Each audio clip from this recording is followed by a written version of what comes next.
जहाँ हम मुगलों का इतिहास पढ़ने में इतने लीन हुए, वहीं हमारे खुद का इतिहास पन्नों में कहीं खो गया।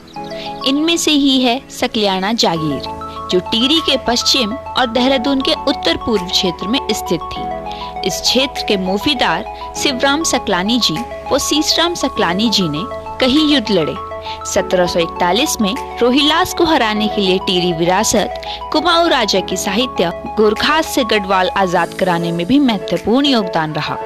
1814 में गोरखास के खिलाफ खालंगा युद्ध में सकलियाना मुफीदार सीसराम सकलानी जी शहीद हो गए। गोरखास को हरा जब ब्रिटिश ने गढ़वाल पर कब्जा कर गढ़वाल को 2 हिस्सों में बांटा, वहीं शिवराम सकलानी जी और उनकी जागीर को टैक्स से निजात दी गई।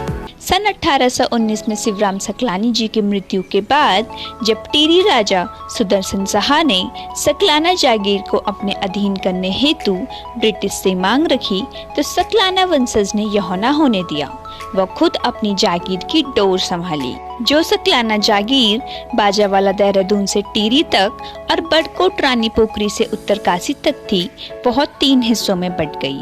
पहला हिस्सा देहरादून से धनौल्टी, जो आज गूगल मैप में सकलाना के नाम से दिखाया जाता है।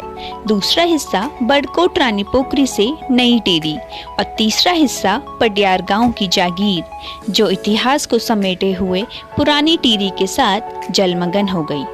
आज़ादी के साथ ही सकलाना जागीर के आखिरी जागीरदार पंडित गजेंद्र दत्त सकलानी जी और राजीव नयन सकलानी जी ने भारतीय संघ के साथ जागीर का विलय कर दिया।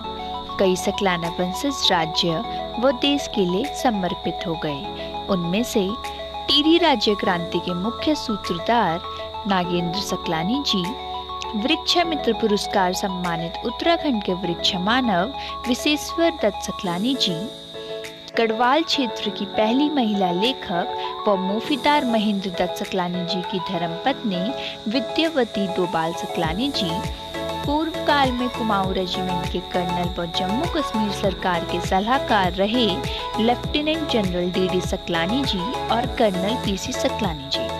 राजनीति में भी सकलाना वंशज ने काफी सक्रिय भूमिका निभाई, जैसे केएल सकलानी जी, एलडी सकलानी जी व भोला दत्त सकलानी जी। सकलाना जागीर के इतिहास को समेटे हुए कई धरोहर ध्वस्त हो गई। वहीं देहरादून के टिहरी मार्ग में स्थित महेंद्रपुर हेरिटेज हवेली पर्यटकों के मुख्य आकर्षण के साथ साथ सकलाना के शौर्यवान व सक्षम होने का प्रमाण देती है।